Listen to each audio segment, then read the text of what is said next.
We have had an incredible time these last 3 years. It feels like just yesterday, during the darkest, most uncertain days of COVID, Garrett and I set off to create this new life for ourselves, not knowing where it would take us or what we might find. When we left the Bay Area in November 2020, our first goal was to establish domicile in Florida, where there's no state income tax and there are insurance options in the state ACA marketplace that are honored throughout the US, not just in that state, or, worse for us, just the local area. So off we drove to the other end of the country, stopping to visit family and to be awed by the natural wonders of the American Southwest along the way. Traveling during the pandemic turned out to be easier than we thought it might be. Much of the Southwest was locked down as we moved through it, meaning campgrounds and national parks were nearly empty. And vacation rentals were easy to get and cheaper than they usually would have been. What a great way to start our adventures. The pandemic did create one rather major issue for us, however: finding restrooms during our long driving days. Most public restrooms were closed, and fast food restaurants weren't allowing non-employees into their buildings. Thank goodness for grocery stores. They saved us on many occasions. Much of the Southeast was just the opposite of the Southwest. In Florida, you would not have known anything unusual was happening. Life was going on as normal, with people crowding into local bars at the end of the workday and restaurant tables still within sneezing distance of each other. The only face masks to be found were the ones Garrett and I wore. It was a good thing we had stocked up before leaving California. Because that part of the world was not observing lockdowns, it was easy to open a local bank account, register our car, get our driver's licenses, update our estate documents to comply with Florida law, and even get our eyes checked. Nobody, not government or business, was closed. During those 2 months in Florida, we spent a lot of time walking on nearly desolate, white sandy beaches. Most of the snowbirds from up north were finding it difficult, if not impossible, to come down to sunny Florida, so we had the place to ourselves. That was wonderful. We had been married on the beach there 20 years earlier, and it was nice to return with so few people around.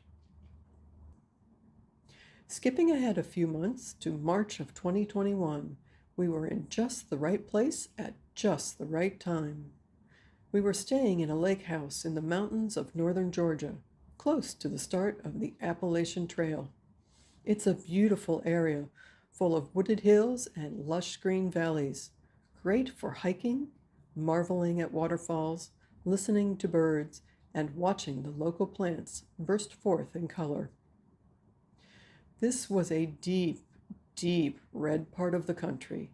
Even so, the governor designated this area to have one of the 4 mass vaccination sites within the state. The local vaccination site opened a few days before we arrived. That meant there was a lot of vaccine in the area, but most of the local folks were not interested. They didn't believe it was necessary or safe or both.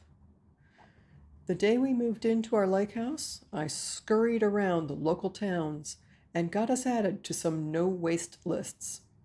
By the time we'd been in the area just 2 days, we had both received our first shots.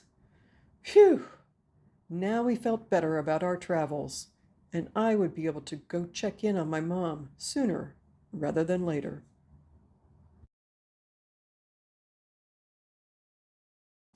One question we get a lot is, what's life like being on the road all the time?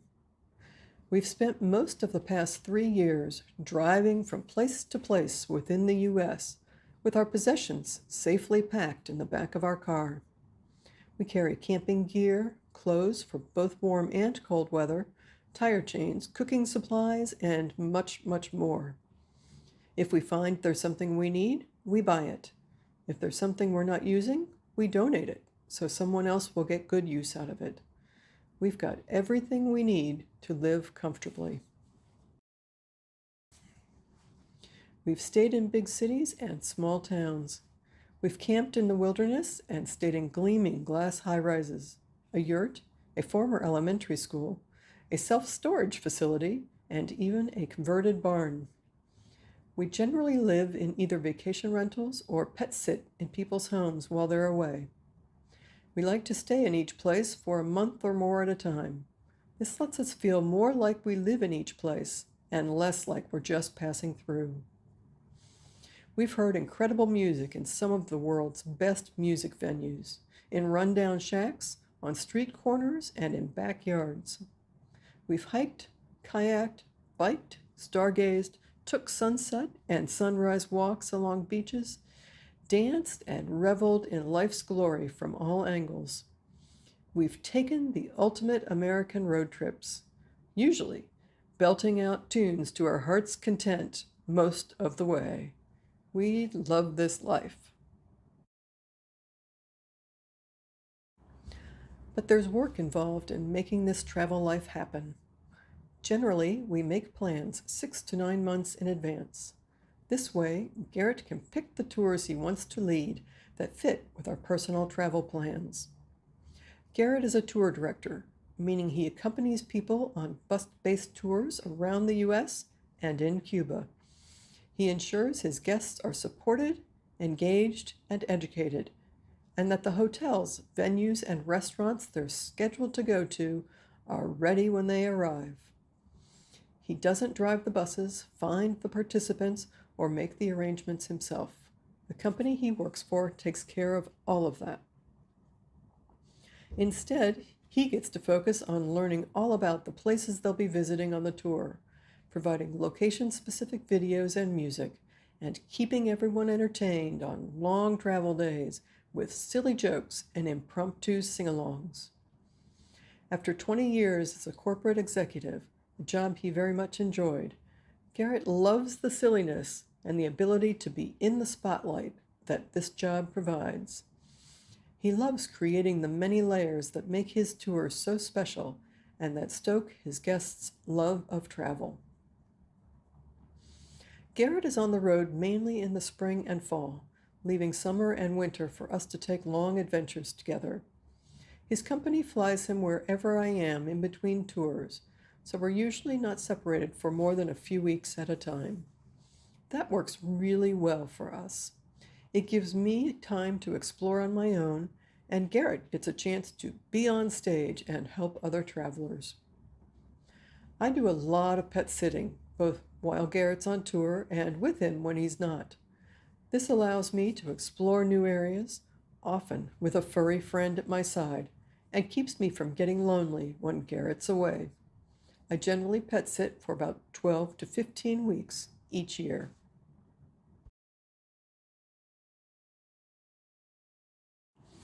Another question we get from time to time is, doesn't it get lonely being on the road all the time? Thanks to the wonders of the internet, the answer to that question is a resounding no.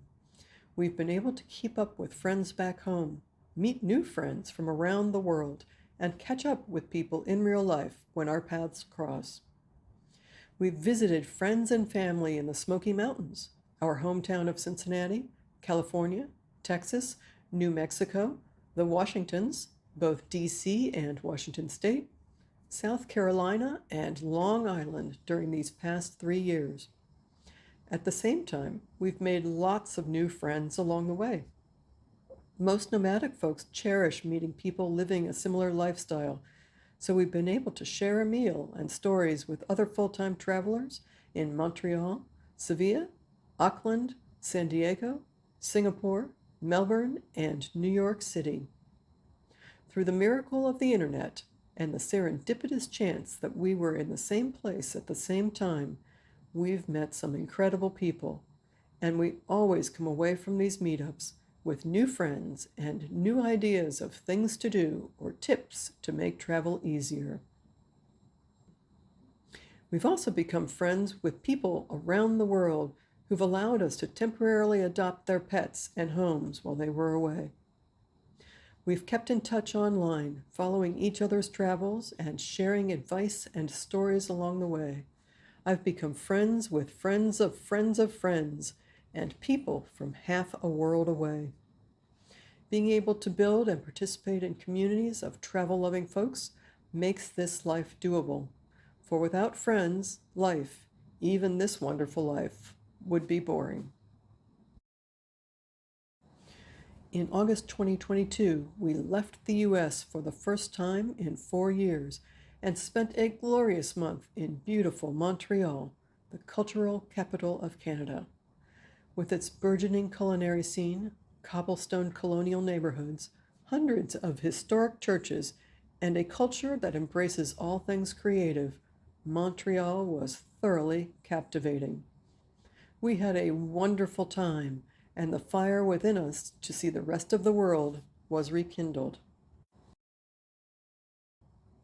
A few months later, we took our second international trip of the year, this time to Lyon, France, where we savored amazing food, enjoyed great music, and soaked in the local history and culture.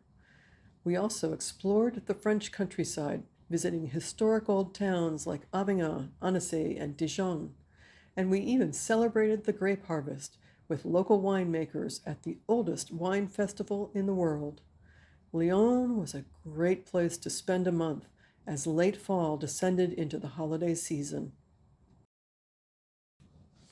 The day after Thanksgiving, we started the next leg of our European adventure by heading to Colmar, France, the first of 14 French and German cities we visited to revel in the joys of Christmas markets, big and small. We spent a month hopping from one Christmas market town to the next, ingesting more glühwein, pastries, and sausage than we probably should have. We made great use of the regional train systems, basing ourselves for a week in each of 4 market towns and taking day trips to see other holiday markets in the region. The beautiful market stalls, recyclable drink mugs, and delectable local cuisine were different in each market we visited, making seeing so many markets a joy to behold. Our favorite was the last one we went to, in Cologne, Germany. By the end of 2022, we were comfortably ensconced in a beautiful apartment in the heart of Old Sevilla, Spain. Our hearts were filled with the holiday spirit. It had been another amazing year. There have been so many highlights during the course of our travels. All told, we've been to 42 national parks and all 50 states. I've been to 65 countries, and Gareth's just a few countries behind. Another highlight was spending 2 months in New York City. Tourism had yet to rebound, so lines were shorter and tickets were easier to get. We were able to see some great Broadway shows, hear amazing music in venues big and small, see the cherry blossoms in all their dainty pink and white glory, and eat all the bagels, pizza, and great food from around the world that we could stuff into our faces during those fabulous 2 months. This was the first of our splurges, times when we allow ourselves to spend more than we might otherwise in a very short time. And boy, was it worth it. We started this year where we ended last year, exploring the enchanting towns of southern Spain, which drip with culture and the history of great mixings of people from many different backgrounds. The grand Moorish architecture was like nothing we had seen. We spent a month exploring the best of Sevilla, Granada, Cordoba, and Cadiz. We traced Washington Irving's steps in the Grand Alhambra and marveled at the old Moorish temples turned cathedrals, palaces, and places for the local people to work and pray. These grand and intricately etched old buildings were meant to be temporary gifts created for the glory of God. but here they still stood. Thank goodness that time treated these buildings so well, and that the Spanish were so taken with these works of art that they repurposed them instead of tearing them down after they had vanquished the Muslims. As with many other places we visited, we ate some fabulous food and drank some very good wine during our time in Spain. And the weather, well, it was absolutely perfect. We capped our European tour with 10 fabulous days in London. We explored neighborhoods we'd never been to before and enjoyed the vibrant local music scene. I even spent a few days looking for treasures in London's famous charity shops. It was great fun, and I found a few things to bring home. This year, we have focused largely on three themes: marvelous music, fantastic food, and world-class soccer. In the spring, while Garrett was away on tour, I traveled to Little Clarksdale, Mississippi, the home of the blues. The weekend I was there was the legendary Juke Joint Festival, a celebration of blues music in all its forms. People from all over the world converged on tiny Clarksdale, a rundown town in the middle of the cotton fields. The long weekend was filled with blues on every corner and in every park, restaurant, and bar. The music moved my soul. Everybody was super friendly, and the weather cooperated too. It was quite the weekend. Next up was 3 weeks in New Orleans for its famous Jazz Fest.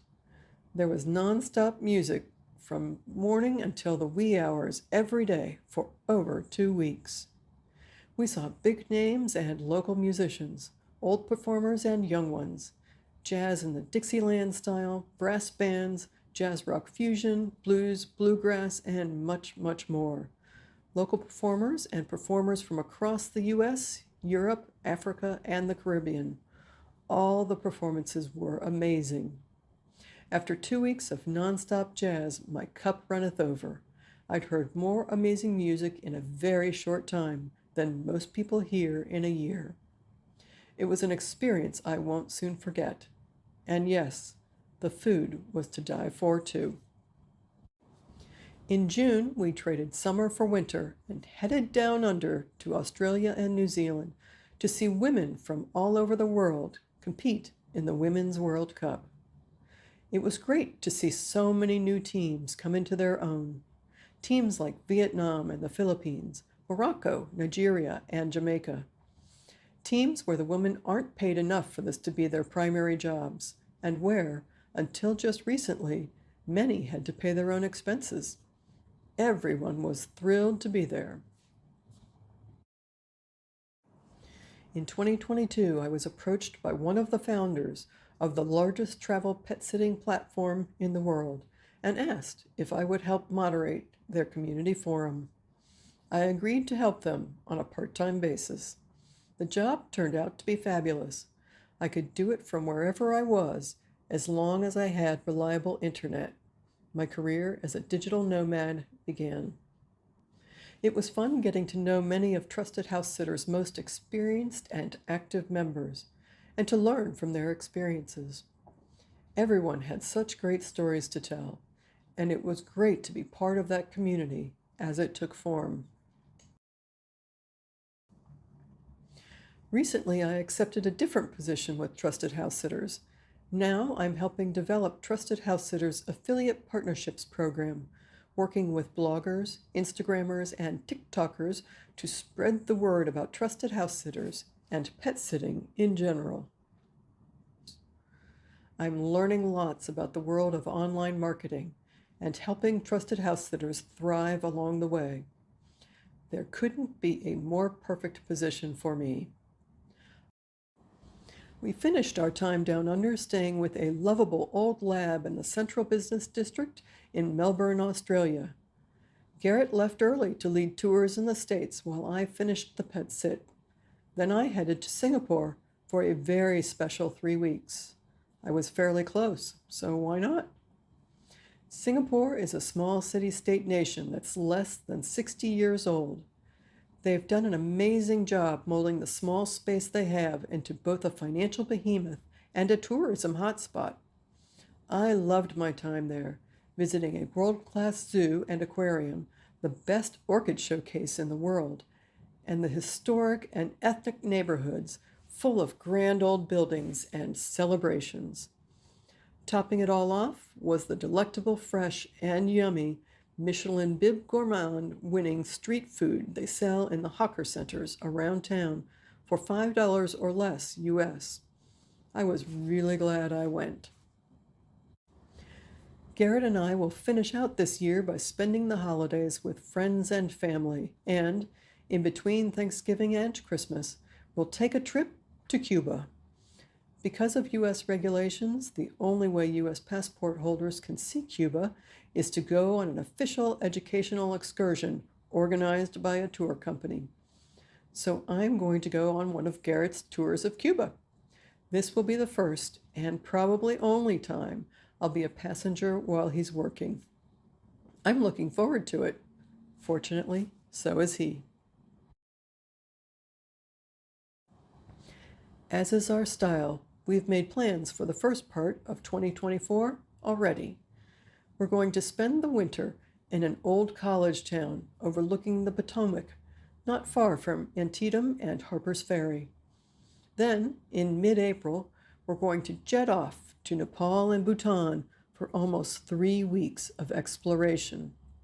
We've never been to either place and are excited to be able to go while the weather, the spring flowers, and we are at our best. After that, who knows? That's what 3+ months in the snowy East is for. To dream about what we want to do next while watching the snow swirl down around us. Then the fun will begin, the fun of figuring out how to make those dreams real. Dreams are our soul's way of letting us know where the magic of life is, and Garrett and I are intent on following that magic as much as we can for as long as we can. There will come a time when we won't be able to live this way anymore, but until then, this is our time. This is our time to explore the world and learn new things about ourselves and each other, to stretch and grow in new ways. This is why we worked so hard and saved our pennies for all those years. This, for us, is living our best lives. This is our nirvana. Welcome to our dream.